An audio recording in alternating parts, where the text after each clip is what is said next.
सन् 1988 देखि सन् 1994 सम्मको 6 वर्षलाई हेर्ने हो भने त्यति बेला नेपाल औद्योगिकीकरणको युगमा लम्किँदै थियो।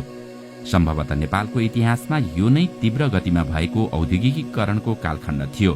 त्यति बेला हाम्रो देश गाउँ स्तरमै औद्योगिकीकरणमा गइसकेको थियो। नेपालमा त्यही समयमा धेरै 5 तारे होटलहरू खुलेका थिए।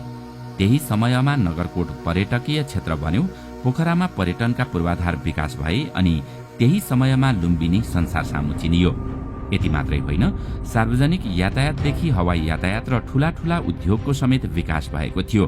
तर जब सन् 1992बाट देशमा नव उदारवादले प्रवेश गर्यो, तब देशमा चलिरहेका 26 वटा उद्योगहरू एकाएक समाप्त हुन पुग्यो, जसको परिणाम आज देश यो अवस्थामा आइपुगेको छ।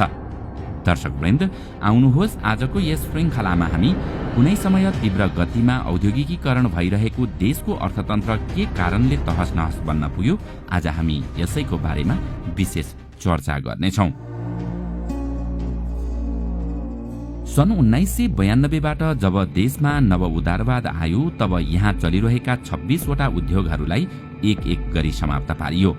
सबैभन्दा पहिला त देशको लगभग 50% जुत्ताको माग पूर्ति गर्ने बाँसबारी छाला जुत्ता कारखाना समाप्त पारियो, जसका कारण हजारौं कामदार बेरोजगार बन्न पुगे भने देश छाला जुत्तामा आयातमुखी बन्न पुग्यो।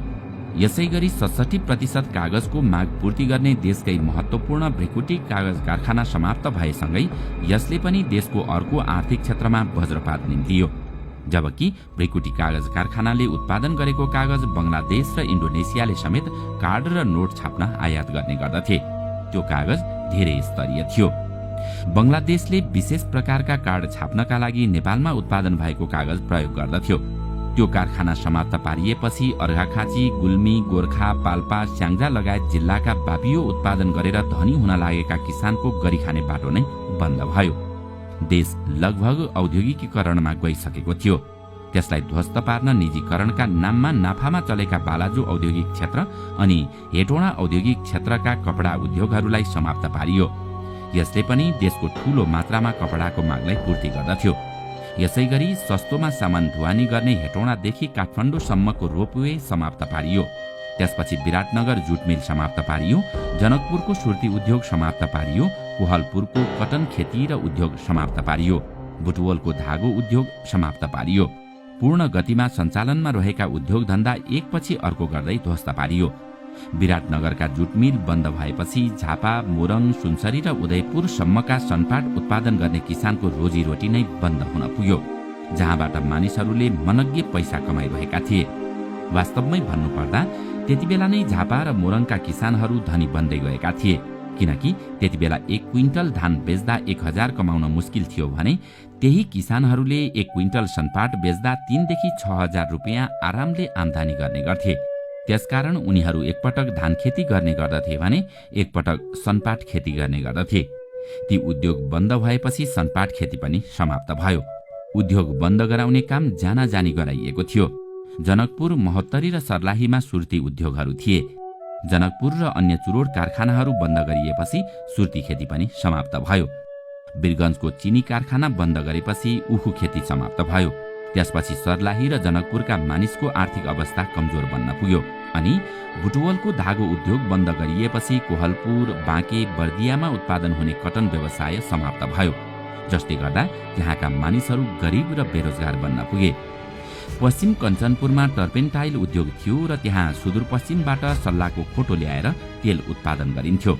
त्यो तेल उत्पादन गर्ने उद्योग पनि बन्द गराएपछि त्यहाँका मानिसको पनि कमाई गर्ने व्यवसाय रोकियो।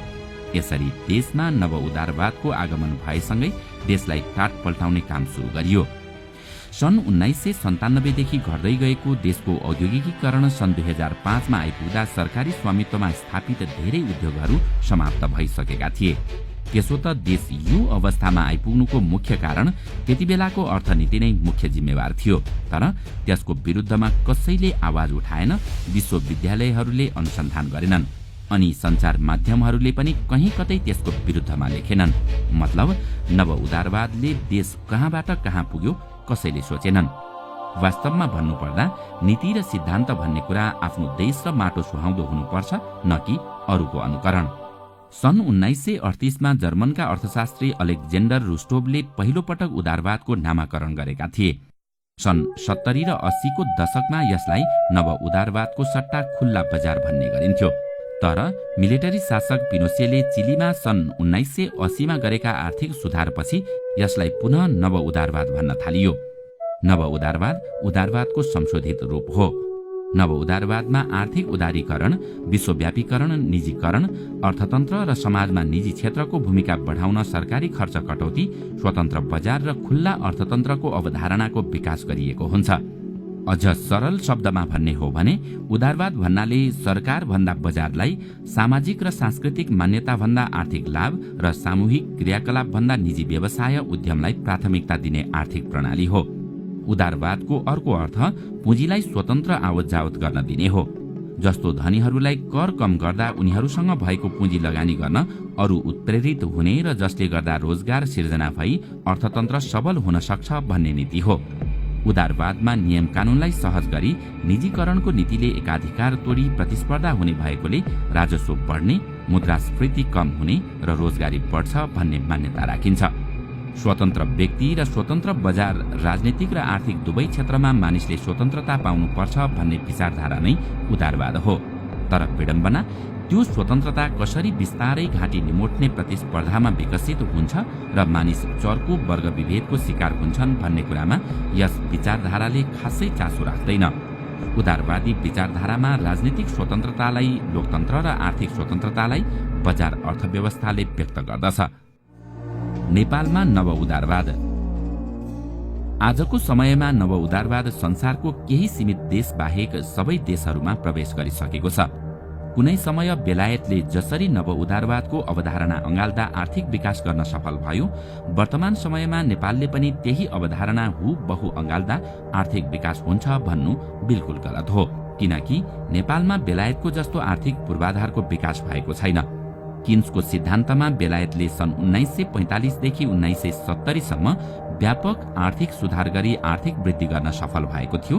तर अब अहिलेको समयमा नेपालले यही सिद्धान्तमा टेकेर विकास गर्छु भन्नु लासा जाने कुतीको बाटो भने जस्तै हो।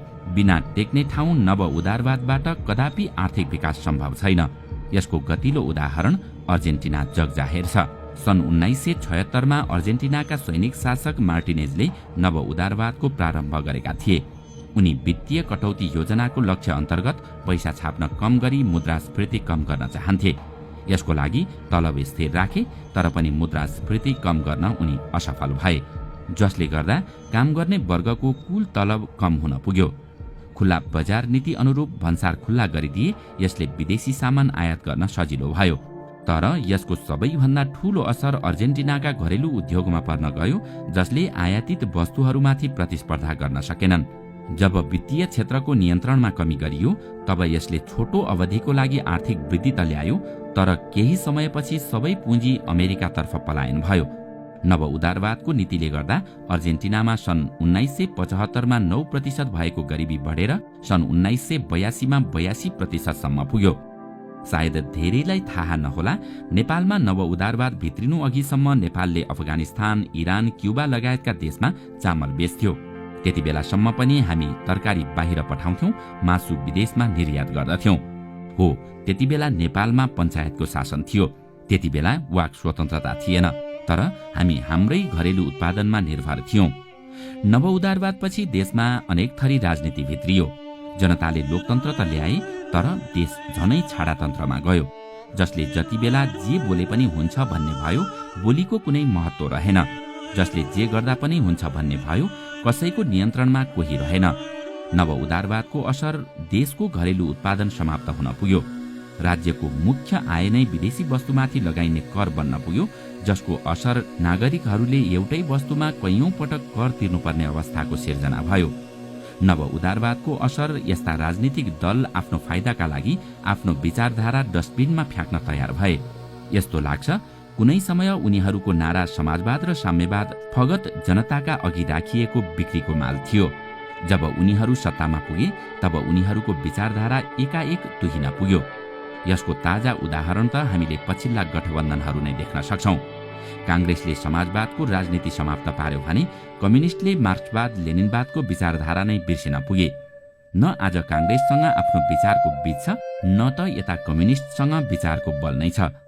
यी विचारहीन जत्थाहरू गठबन्धन गरेर निर्वाचनमा गए र फेरि देश र जनताहरूलाई झुक्याए। आज आफूलाई कांग्रेस र कम्युनिस्ट भनेर गर्जिनेहरू सबका सब एक हुन्।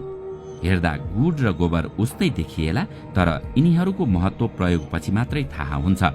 अहिले यी दल र नेताहरूको अवस्था पनि ठिक उस्तै छ। वास्तवमै भन्नुपर्दा अहिले देशको आर्थिक अवस्था जर्जर हुनुमा यही नव उदारवादको असर हो, किनकि नव उदारवादमा पुँजीपतिहरूमै देशको साँचो पुग्छ। दर्शकवृन्द, आजको श्रृङ्खला तपाईलाई कस्तो लाग्यो हामीलाई कमेन्टमा अवश्य बताउनुहोला। साथै आजको श्रृङ्खला तपाईलाई राम्रो लाग्यो भने लाइक तथा शेयर गरी हाम्रो च्यानललाई सब्स्क्राइब गर्न नभुल्नुहोला र साथमा रहेको बेल आइकन पनि थिच्नुहोस्, ताकि हामीले अपलोड गर्ने नयाँ भिडियोको जानकारी सबैभन्दा पहिला तपाईलाई प्राप्त होस्।